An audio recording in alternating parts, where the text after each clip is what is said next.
It's easy to get a business to $1 million. It's hard to get the business to $100 million. But what if I can create 5 or 6 different businesses so that one transaction pays me 6 times? The businesses in general collectively can get to 100 million a lot easier. On today's episode, we have Gerardo Limon.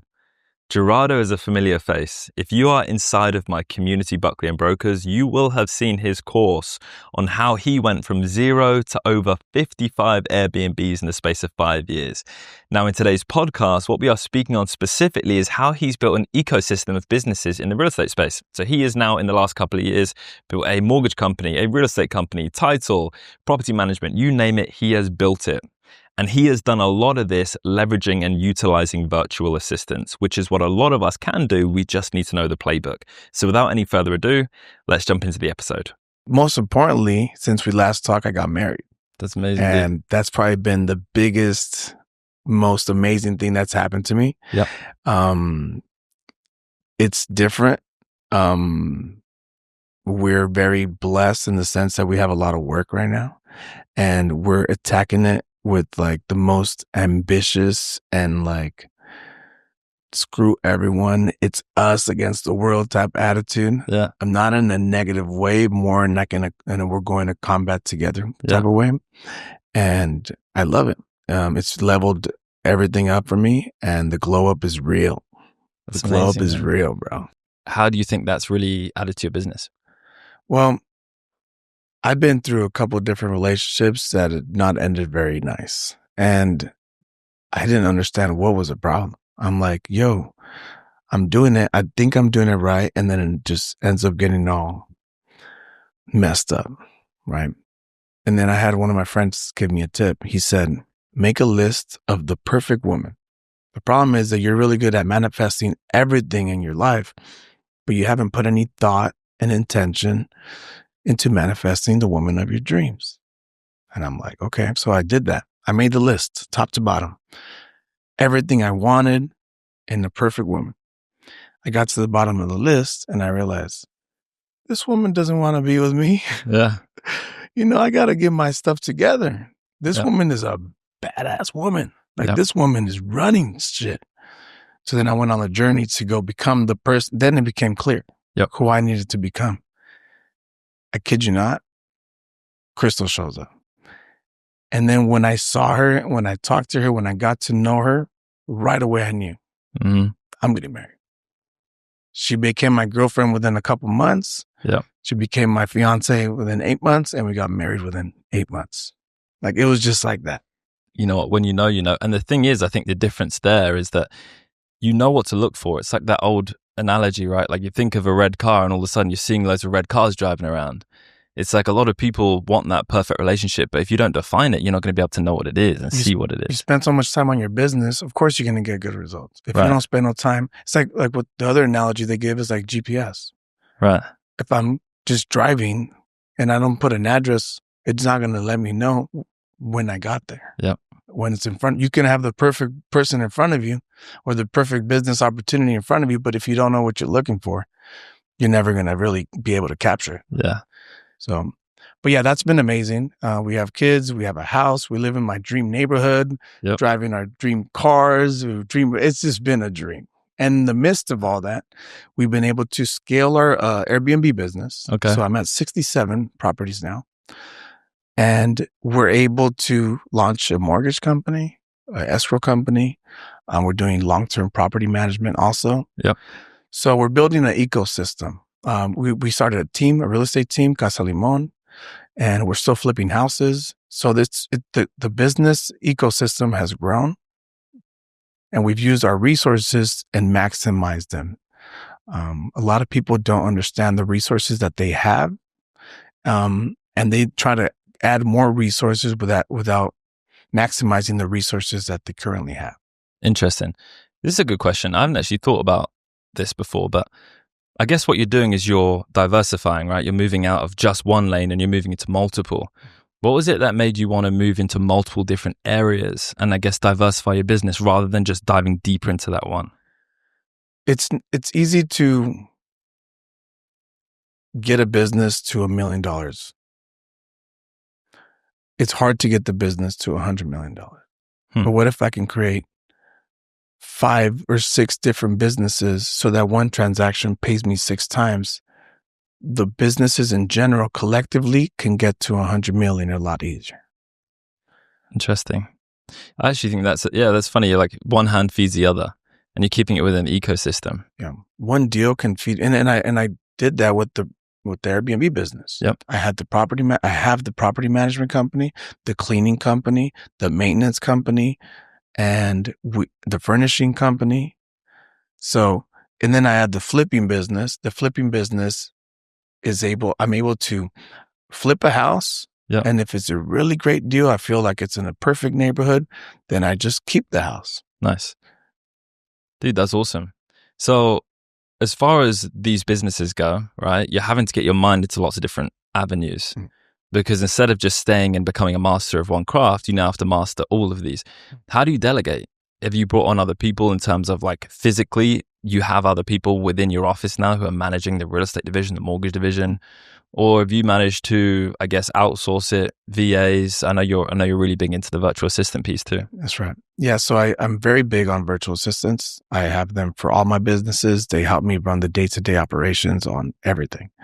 And my wife controls the real estate side. So she's very good at real estate, like sales. Everyone always says, "Oh, you guys are the perfect power couple." You know, she's a real estate agent. You're a real estate investor. Perfect. When I first started working with her, I realized we speak different languages. Like she doesn't see a house the way that I see a house. Yep. So we had to literally rewire and learn. I needed to learn how to speak her lingo. She needed to learn how to speak my lingo. So she runs the real estate business, but now she knows what I know. Yep. And she's able to apply it with her sweetness because investing is pretty raw. Yep. And it's pretty like shark, cutthroat. She can be like that. So talk to me about the scaling then of the business, because you guys have over the last few months, like we connected at an event and like you were thinking about starting up a mortgage company. We're here like a few months later, you've got a mortgage company, real estate business, escrow business. Yeah. How are you scaling so quick? We're lined up with really good partners. I think when you can bring value to people, you'll attract people at the same level and they want the same things as you, and you attract really good partnerships. So we have really good partners and they dream really big. Like I think I dream big. They dream really big. So what we want to do is attract people into your life that are going to level you up, not bring you down. So with these partnerships that we have, it's the conversations just kind of like you and I have it. When people that have big dreams get together, they make a plan, they take action right away. So in a matter of a couple months, we've started the mortgage company, we've started the escrow company, and we're thinking about other avenues that we're going to hit, but it's a lot of work. Yeah. You know, it's a lot of work. And every person that's a partner in our businesses is a killer. Straight up. Like we cannot have any loose ends and we can't have anyone that's going to affect the culture, because one business affects another business when you're building an ecosystem. Yeah. And the foundation has to be strong. Of course. No weakness. Yeah. They have to believe in it. Everyone that's in the organization has to believe in the founders and the people that are at the top. What's the mindset that you all share together? You're killer. Like we're going to win no matter what. I don't care who's with us. I don't care who's against us. We're going to win. Period. And we all have multi-million-dollar businesses. We're already successful. We don't need to do this. Yeah. But we're going to do it because it's part of the legacy. It's part of the empire. It's part of an ecosystem that's going to feed into the other businesses. For those people out there who are feeling like they're on this journey on their own, or let's say they're not necessarily someone who already has a multi-million-dollar business, but there's someone who shares that mentality, how would you recommend that they find like-minded people to work with? Networking. But you have to bring someone, mind you, entrepreneurship is lonely. Yep. It is lonely until it's not. And when it's not lonely, it's when you accept the fact, this is who I am. This is what I got to give to the world. and I'm going to give it to my full potential until I see some results. I used to have days when I was building my businesses where I would just think I'm crazy. Like legit, I think I'm tripping. I don't think there's an end to this. Like, it's just a circle, and all the skills and all the books and everything I read, it's all bullshit. But you got to push through those days. Yeah. You got to push through that weakness, because there is a better side on top. There is an actual place where you become the best version of yourself. Mm-hmm. And those days, that's when you prove it to yourself. And now I'm like, I cannot believe it. I can't believe that these things that I was dreaming about are coming to life. Yep. And that's the biggest thing that these partners and everyone around me has. They push through the lonely, they push through the sad, they push through the depression, the happiness, everything. They kept showing up, and they kept getting bigger dreams, and they kept working harder. So now we're in the room, we understand where they've been. We understand that we all did what we're supposed to do. It would be dumb for us not to partner with someone. When I meet people, and not just now, even before, if I meet someone, I want them to be like, that's the best person to partner with. Yep. How can I partner with that person? Nice. So the money is in the networking events. The scale is in the networking events, Yep. But you got to have an intention. You got to say, today, I'm going to meet someone that's going to have a deal for me.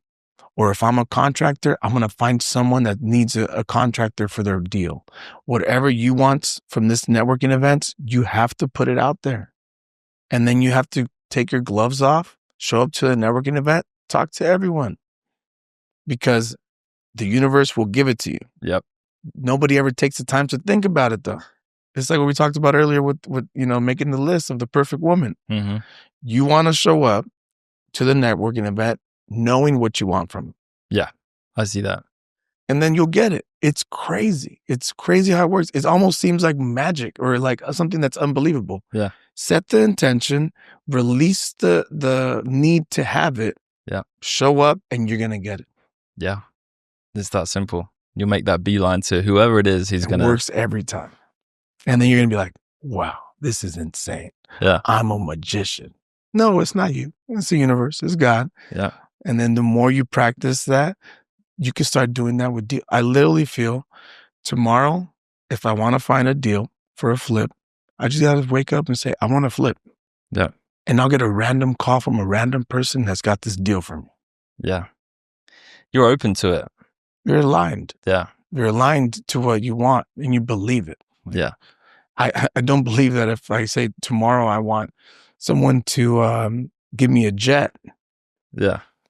I don't believe that's real for me. I'm sure it is for some people, but for me, it's not real. So there's levels. You have to internalize it as like, this is truly something that you believe can happen. It's funny because people confuse delusion with self-belief. That's right. And I think there's a very thin line. I think delusion comes when you're not willing to put in the work. Mm. But the self-belief is there when you're like, okay, like I believe that, like you said, tomorrow I'm going to find a deal. We're not just going to sit in your friggin' house and eat fucking Doritos, right? And just wait for the deal to come because you believe it that much. That's delusion. Mm-hmm. But if you believe it, now you're going to take action because you have a very strong internal confidence and you have that self-esteem to know that, yeah, the deal's coming. I might as well take the action to make it happen. 100%. And yeah, dude, this is like all the way back to like the Bob Proctor, like the full on, like, everything is a frequency. As soon as you align on the frequency, it's yours. It's Joe Dispenza. It's everybody. They all preach the same thing. Yeah. Manifesting, it's all the same. Like, you got to increase your frequency to align with the frequency where your goals are at. Yeah. I fully see that. Yeah. So talk to me about, I really want to dive into the practical with your VA setup, because I feel like a lot of people out there could have a huge exponential growth in their business if they could understand how to utilize VAs. How do you use them? First of all, starting off, how did you start to hire your VAs, and what gave you confidence to use that as a big pillar for your business? My first shot at VAs was through a third party. So I hired a VA and they worked for someone else and I would pay the third party and they were kind of like the middleman between myself and the VA. Quickly, I knew that that wasn't going to work out because I knew they were paying the VA less and I knew that the VA would work better if I paid them what I paid. Yeah. So then I did some homework and I was able to find out this website and it was onlinejobs.ph. I'm not getting paid by them. This is not an ad. This is just where I found the best VAs and they're from the Philippines. I put an ad out. I hired my first VA. To the day, he still works with me. He pretty much manages my whole Airbnb company. And it's because throughout the years, I've been able to duplicate myself with him. It's incredible. Yeah. So I have about 15 from the Philippines and they do everything from guest communications, accounting. They do my channel manager. They run my books. They make my reports. Everything that can be done online, I try to get support staff. I don't call them VAs. VAs is the name that most people call. I call it support staff. And then I have 2 VAs from Mexico. They run my contractors, my housekeepers, because of the language barrier. My virtual assistants from the Philippines, they work what is called the night shift for them because the hour is so different. The ones from Mexico, they're just only like an hour or 2 ahead. Okay, that makes sense. And what gives you the confidence to want to bring someone on? Because I'm assuming that you have to train some of these people. How does that process work? The training is not easy. So the best thing that I've done with training is recording all my calls. So I either use Loom or Zoom, and then I'll teach them a subject, whatever subject it is. I'll record it. I'll show them how to do it on my laptop. And then that video is stored in training files. Now, anytime that someone's going to come work for us and they're taking on that job with that task on there, they have to watch the video. Okay. And that trains them. And after so many years, you have so many training videos that you can literally hire someone, onboard them, pay them for a week or 2 to just watch the videos, do the task, watch the videos, do the task over and over and over. Repetition will be able to create the habit in them and they'll be able to bring the value to you on the daily. I like that. So in order for you to hire a VA, you need to first understand your business to be able to train them on the task. 100%. And people don't want to do that. Right. People they'll say, I want a VA. When I'm busy, I'm not that busy right now. Why do I need a VA? And I tell people all the time, when you're not busy is when you need the VA. Because right now you already know what parts of your day are redundant. You shouldn't be doing these things. You want to make $1 million, you got to do the math. How much should I be making per hour?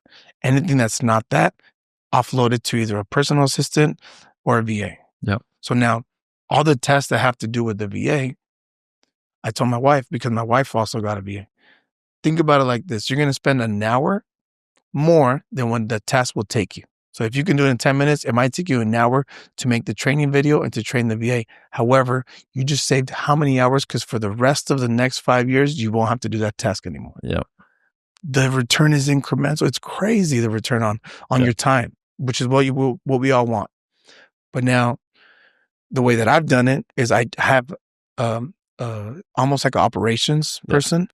And they're in between myself and all of the support staff. So now he's able to train the VAs now. Yep. Now I tell him, I need a VA for XYZ, and they're going to be doing XYZ. He'll go find them. He'll go to the point where he started his own agents. That's crazy. And I was cool with it because those are my dogs. Like I went to the Philippines and I brought in my managers and I hung out with them. We went to Boracay. Nice. We're a family. They helped me build my business. When I had 10 Airbnbs and I was running them by myself, he came in and he already knew how to run 50 Airbnbs. So I was like, yeah, you're the guy. And I told him, when I get to 20, you're coming on full time. Wow. So VAs are the key, but the patience, the time, the what I think is a small investment every week to train people and to pay them to really not be producing. Because in the beginning, they're not producing. They're just learning your business. But you have to pay them and train them because they really want to do a good job for you. Yeah. You're just not training them right.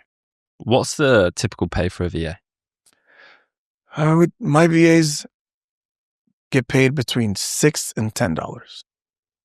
I start them at $5 for like 2 months, and it's like probation period. Okay. And then they go up to $6. My highest is 10. Nice. Yeah.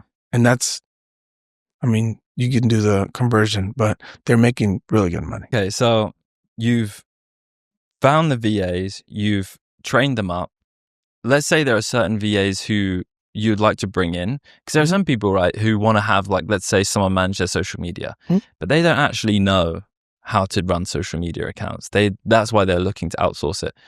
How would you bring someone in and have them run an aspect of your business that you don't necessarily have the expertise to be able to teach them? You have to hire someone that's already doing that. It's the biggest hack. I'm glad you asked that question. Like, my biggest hack is hiring someone that's done it for 5 years. I could hire a VA that's worked for a media agency that all they did was social media every day, TikTok, YouTube, everything. Now I just gained that expertise of that other company, and now they're working for me. That one's not going to work for $5. I like it. But I'll pay them $8. Yeah. And they're going to be so loyal and so good.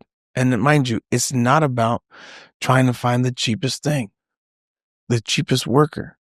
It helps. Yeah. But it's about having someone so dedicated to your business that they're not complaining about the little stuff. I like that. That's huge, dude. So essentially, the way I've been thinking about things, and I've been breaking things down, is one of the things I've realized is people don't really compute what wealth really is. Wealth? And I think you've really got your head around it properly. Wealth is leverage in all ways, right? And I think the rich have got this really interesting way of confusing the majority of us with symbols over what actual wealth is. For example, wealth, when we think about what wealth is, we think of the symbol of wealth, which is like a Ferrari or, a really nice house. But when you get rich to the point whereby you're running multiple businesses, you're doing, millions and millions of dollars every single year, there isn't really much value in having a second Ferrari or a third house. You can only live in one of them at one time and drive one car.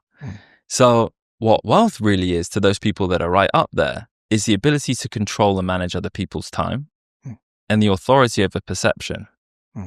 And the interesting thing about wealth is that it's always been the case that in order to control someone's time, you'd need to do it within the boundaries of your current environment, which would mean if you were to employ someone who is right here in California, I mean, you'd have to be in a good place to bring on 15 individuals full time who are experts in media, accounting, this, that, right? Now you're in real wealth territory. But what a lot of people aren't picking up on right now, and which is why I really have put a lot of effort into diving into your VA piece, is that there is a lot of leverage in the fact that there are people around the world who are going to work for a fraction of the money that they would do if they were living and based here in the US. And you're able to have the same amount of control, time control, to be able to receive outcomes that the wealthy would spend years and years and years building multi-million-dollar businesses to be able to do. That's right.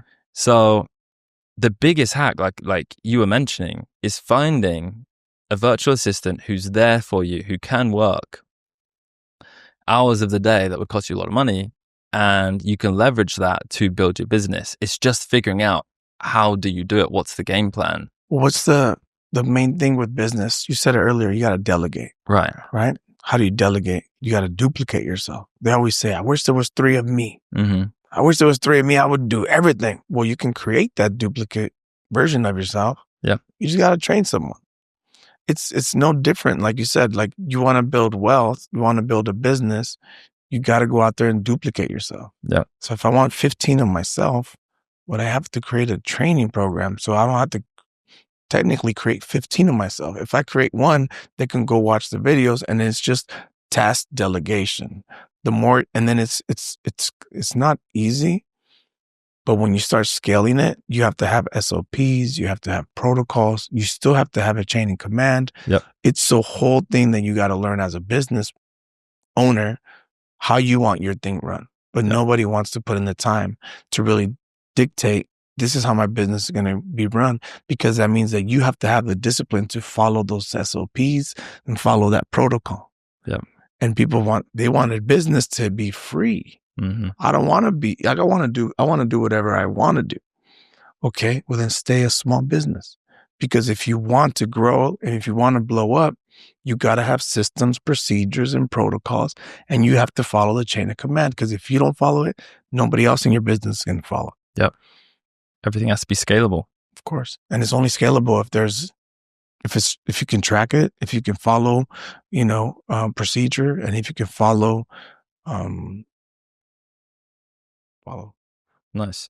So what would you say are the top 3 things that have helped you to scale your businesses now from, because last time we spoke, we talked about you scaling from 0 to 55 Airbnbs. Mm. Now we're talking about you scaling from 55 Airbnbs to 4 or 5 different companies operating all at that same level or higher. Mm. What do you think has been the top 3 areas that you've improved in your life or you focused on that have helped you get there?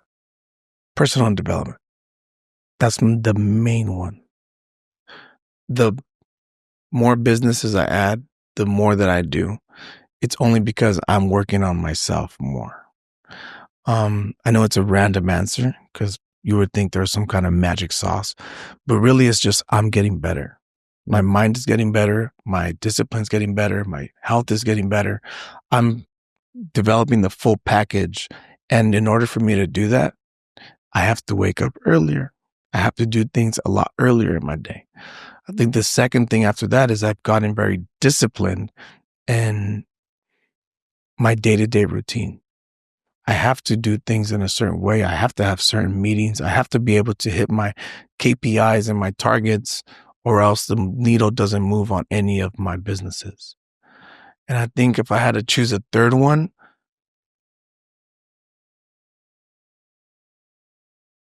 I would say it's just having fun. Because if you don't have fun, you burn out.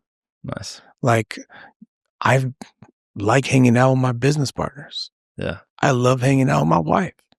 The people that I'm doing business with, I'm hanging out with. Yeah. Even if it's not about business.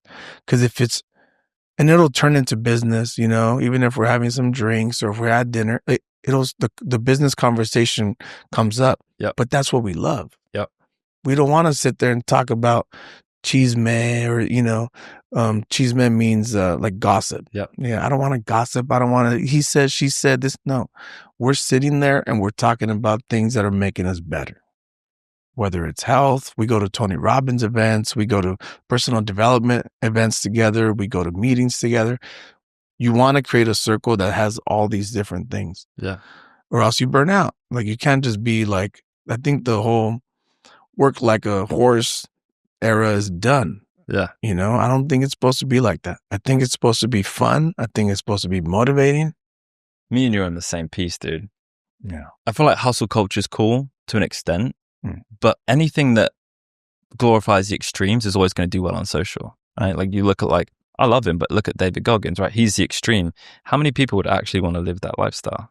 The fun is what makes everything worth it. The fun is the reason why you do it. And the fun doesn't necessarily have to look like going out and drinking and getting wasted. It can look like having quality moments with your wife and being able to chat and relax and thinking about it and going, okay, well, it's 12 in the afternoon. And if I had actually followed a different path and wanted security and stability, I'd be stuck behind a cubicle right now. But instead, me and my wife are driving in a car to a house I'm about to buy. That's freaking fun. That's fun. People think about it like that's work. Like, right. What? I don't know what part of my day feels like work. Yeah. Like, I took a 9 p.m. call last night for someone that wants me to Airbnb their property. It's $2.5 million property, and I get to manage that property. I got off the call, sent them the contract, 10 p.m. They signed the contract. Now they're my client. It's huge. That's not work. I'm talking about what I love. I'm doing what I love to do. Yep. My kids are asleep. My life is good. I will take this call gladly and add some value to this person's life because it is my duty. Yep. I know I'm the best Airbnb manager. And if I don't talk to them, they might talk to someone else. And that person that's subpar, that doesn't have what I have, might close them. And now that person's going to suffer. Yep. Because they're not going to have the best. So it's my duty to give them the best. So when I have that mindset, what is work? I'm doing the world a favor. Yep. I'm out here providing a service, Yeah. I'm getting paid for it, but it's a service that I provide because I know that I'm the best, but I've worked at becoming the best. Yeah. And the value exchange for you is very clear. Yeah. Whoever works with you is getting a lot more than you're taking from them. So you can do everything. I might not even be the best, but that's my mindset, because I always also have the mindset that I can do better. Yeah. So there might be someone else better, but I haven't found them yet. Let me ask you a question. So one of the first thing you mentioned was your personal development and your lifestyle. And you breezed over it like it was easy. You're like, yeah. So I wake up in the morning like super early and I'm going to do all my things right in the morning. And you're assuming, I've seen your stories, right? You're working out at like 5:30 a.m. You got the weighted vest on. You got the freaking suit on. You're running up and down, doing the gym, like everything. That's all great. But there are people out there right now who don't have the motivation to get out there and do it. And people are going to look at you and go, well, this guy just like wants to, has the motivation to go out there and make it happen. What is it that makes you different from other people and able to just take that in your stride? Like, what is it that gets you up in the morning to get it done? Because most people can't get over that first step. I don't think I'm different than other people. I don't know. I think that I think I have a lot of, I don't think that I'm different than other people. I think that I've just been able to push through certain things. For me, it's the discipline that I created. So when I wake up in the morning, I'm thinking about my kids. If I don't wake up early, 4:45, and finish my workout by 7, I can't say good morning to my kids. I can't wake them up. I can't take them to school. And now if I don't take them to school, I don't have that moment with them in the morning. And let's just say I don't wake up early. And then I don't work out. And then I suffer. And dad gets fat. Dad gets unhealthy. Dad is groggy. Business suffers. I'm mad all the time. So I found this really sweet spot where I can wake up early, work out, get it out of the way, and I release the rage. There's this rage. And people that are working hard and they have a lot of stress, if they don't release that rage, which is not like a I'm going to kill you rage. It's like I'm getting attacked all day with fires and I got to put them out. My head is just thinking about that all day. I need to blow the steam off. If I don't blow that steam off in the morning, my family pays for it in the evening. When it's towards the end of the day, I don't feel good. Yep. So I'm not able to be present. I'm not able to really hang out with them. I'm not able to bring myself 100% even in my client meetings because my mind is not right.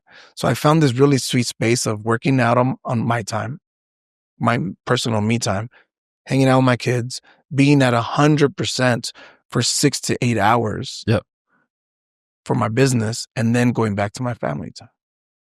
Because I'd rather be 6 hours at 100% than 12 hours at 50%. I like it. It just becomes an ROI on your time. So when you start thinking of your day to day like that, you understand, I got to wake up early. Mm-hmm. So the discipline is rooted in your family 100%. And the other people around you. Yes. You want to hear a cool story? Mm-hmm. So Spartans, if you look at Spartans, when a son would go to war, one of the phrases that the mother would say to the son, typically when the son would leave, would be, come back with your shield or on it.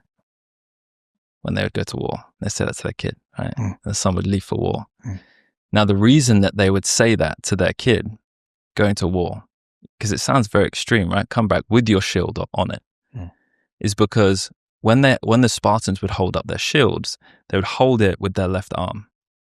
And half of the shield would cover the left side of their body. And the other half of the shield would cover the right side of the body of the person next to them.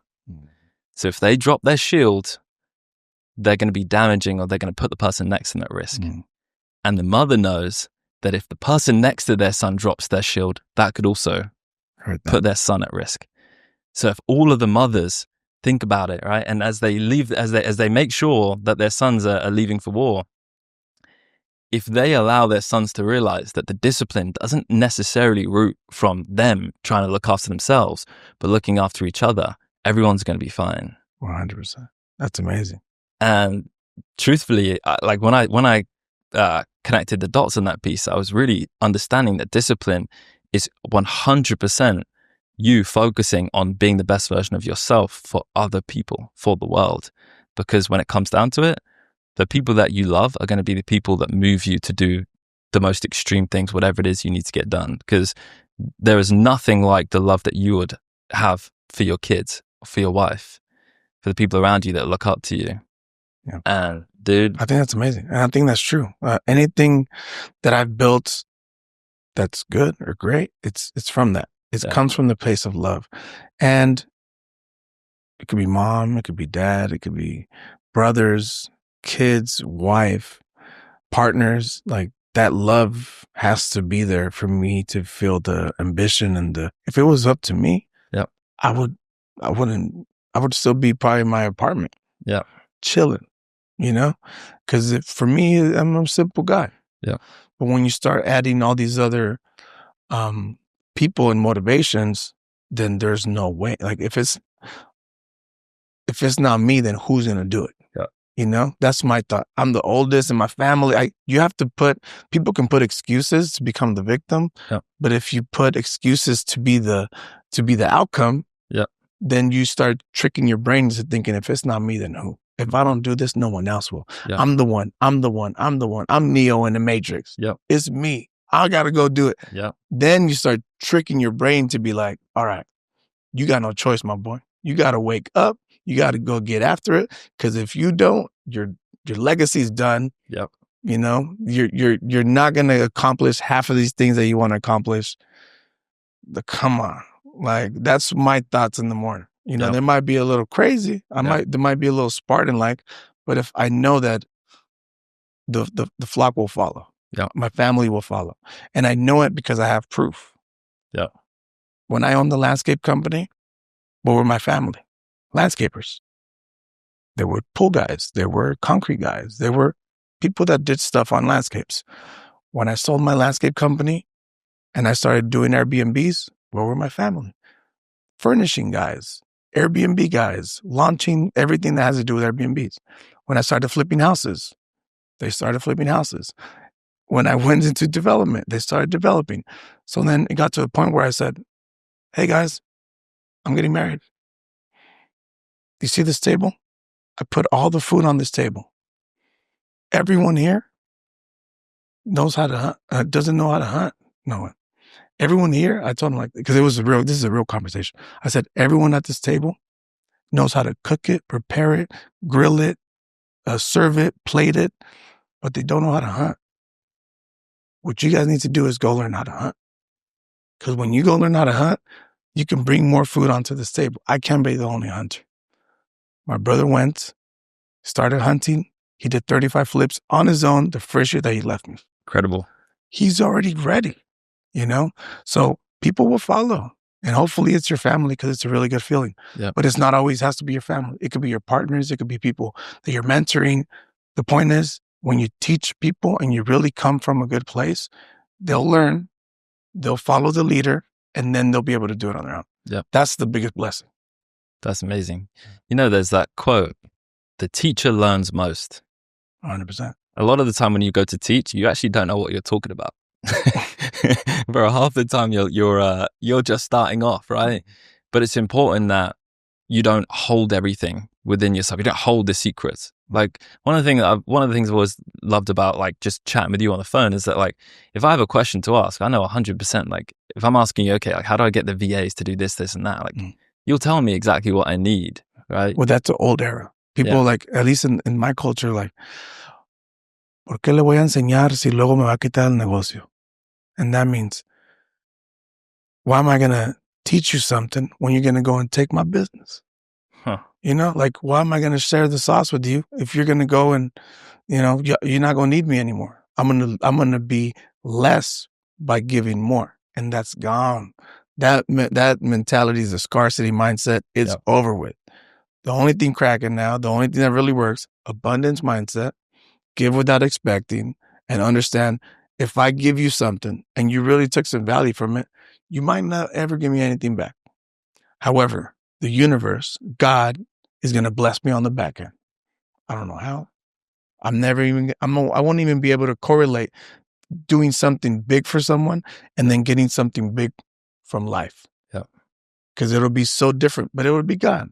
And after you get so much proof of that, all you want to do is give. Yeah. All you want to do is talk to people and give value. I love that, man. Yeah. So what's next for you, dude? Next for me, well, now I got to run all these businesses. We're in the launching phase of the escrow and the mortgage and we're still flipping. I want to do 100 flips. Right now we're doing like about 40 flips a year. It's scale. Everything that we talked about on this podcast, but just applying it to different businesses.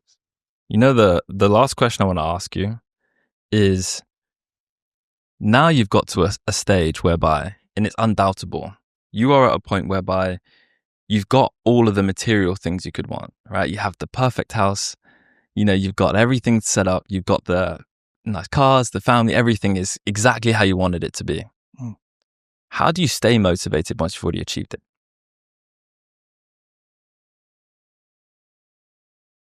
There's always a bigger fish to fry. It's just not happy. Like what Kobe said, like, job's not finished. Like I want a bigger house. I want a nicer car. I want my family to be even better off. I want everyone to see. And I think the main reason for that is not for the house or for the boat or for the jet or for nothing like that. I think it's like, where can I take this at? How much can I really change this and this to where my interior will match my exterior? Because I feel like every time I've worked on this in my heart and my body, the exterior around me changes. Yeah. So if there's all these levels that I didn't know about 10 years ago, if I'm feeling like this now, then what about in the next 10 years? How much can I change my brain? How much can I rewire my heart and my body to create my exterior to something that's totally unrecognizable from now? And in 10 years, we could do this again. You could replay it, and then we'll see where I'm at. Let's go, bro. Yeah, it's the curiosity. Yeah. A lot of people lose that curiosity of what's on the other side. And I think contentment it's a very interesting place. I think stability is something that entrepreneurs just don't enjoy. And contentment is something whereby you almost feel like you have two choices. You're either moving forward or you're moving back, but you're never staying still. So as soon as you feel content, going back, you're on that downwards trajectory. So it's always about the next thing. And that's a similar mindset to the way that I feel. I'm like curious. You're right. How far can you take it? How if it's far not can you push growing, yourself? it's dying. Yep. So let's keep growing. And we got to grow fast because the world is changing faster than ever. Mm-hmm. Right now, with AI, with support staff, with technology, the way that everything's running, people think like we're in the worst of times right now because of all the political things and wars and there's a lot of bad stuff happening in this world, which is right. Yep. But if we lived 100 years ago, 200 years ago, we'd be begging to be in 2025. Yeah. Heck yeah, dude. That this is the best the world's ever been. This is the greatest time to be alive. Yeah. Damn, I'm ready to start. I want to get out here and go to the gym, dude. I'm ready for it. Yeah. It's always good chatting with you, man. Thanks for coming through.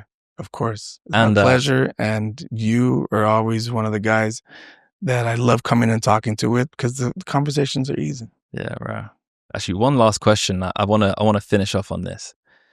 If you could go back in time and speak to your 18-year-old self before any of this started, what would you tell him?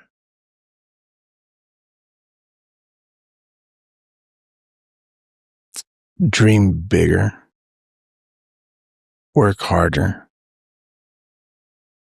Stop fucking around. Sometimes when you're young, you feel like you know it all. Nobody can tell you anything. And you start doing things that get you in trouble. Dream bigger, work harder, and stop messing around. Absolute pleasure, brother. Thank you, man. Thanks for having me.